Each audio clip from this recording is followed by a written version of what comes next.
একটা আদর্শ সমাজের বৈশিষ্ট্য হলো সেই সমাজেই ভালো কাজের পরিমাণটা বেশি থাকবে, মন্দ কাজ খুব কম থাকবে। এটা হলো ভালো সমাজের বৈশিষ্ট্য, আদর্শ সমাজের বৈশিষ্ট্য।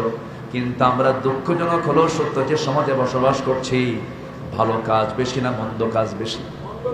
বলেন বলেন, ভালো কাজ বেশি না মন্দ কাজ বেশি? মন্দ কাজ বেশি। বোরকা পরা বেশি না বোরকা ছাড়া বেশি? বলেন বলেন বলেন, বোরকা ছাড়া বেশি, বোরকা পরে না। কিন্তু মোবাইল কিনে আনে, মোবাইলটাকে আবার বোরকা পরে সুন্দর করে প্যাকেট করে, পিছনে ব্যাকপ্যাড লাগায়, সামনে কি বলে, কি লাগায়, গ্লাস পেপার লাগায়। যে মেয়েটা উলঙ্গ হয়ে রাস্তায় ঘুরছে, তার মোবাইলটা কি উলঙ্গ না ঢেকে ফেলা? ঢেকে ফেলা। পিছনে ব্যাকপ্যাড আছে, ক্ষতিগ্রস্ত হবে, সামনে গ্লাস পেপার আছে, যেন মোবাইলটা যেন ক্ষতিগ্রস্ত না হয়। তাহলে একটা মহিলা, সে নিজে উলঙ্গ হয়ে ঘুরছে, তার মোবাইলটাকে পর্দায় রেখে না খোলা রেখে? পর্দায় রেখে। তাহলে একটা তার মোবাইলটাই বলে দিচ্ছে যে সামান্য একটা বস্তু মোবাইল, এই যে কোনো সময় ক্ষতিগ্রস্ত হতে পারে, এর পিছনে ব্যাকপ্যাড লাগাও, সেফটি, এটা সেফটির জন্য সামনে গ্লাস পেপার লাগাও, তাছাড়া স্ক্রিনটা ভেঙে যেতে পারে, ফেটে যেতে পারে। তো মোবাইলের চাইতে একটা নারীর দাম কি কম? আসতে কয় কম না বেশি?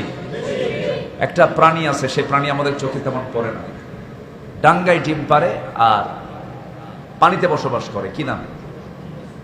কচ্ছপ। এখন বাচ্চারা আর এগুলো দেখে না, বলতেও পারে না। কচ্ছপ।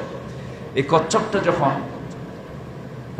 ডিম পাড়ার সময় হয়, তখন সে কোথায় চলে আসে?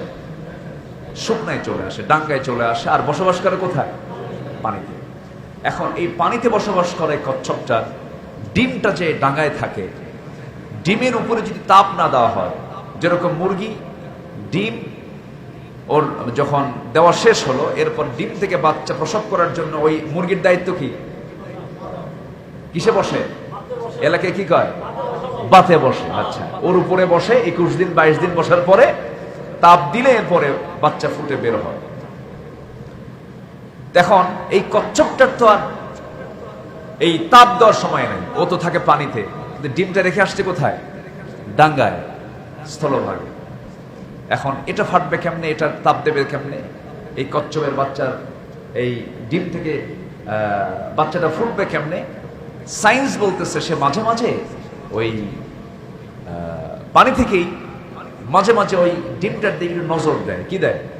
নজর দেয়। তার নজরটা এত সূক্ষ্ম নজর, ওই নজরেই তাপ পেয়ে ডিম ফেটে বাচ্চা বের হয়। তার কচ্ছপের চোখের নজরে যদি তার ডিমের ভিতরে থাকা বাচ্চাটা যদি ডিম ফেটে বের হয়ে যায়, পুরুষ যখন কোনো পরনারী, উলঙ্গ নারীর দিকে তাকায়, কোনো ফাটাফাটি হয় না? মনে হয় নাকি? আসতে পারে কিছু হয় কিনা বলেন? প্রতিক্রিয়া হয় কিনা বলেন? আর এটা যখন সমাজে ছড়ে যায়, তখন এটা কি সাধারণ কোনো অপকর্ম না জেনার অপকর্ম? আজকে সমাজে পর্দার পরিবেশ না জেনার পরিবেশ? বলেন, জেনার পরিবেশ।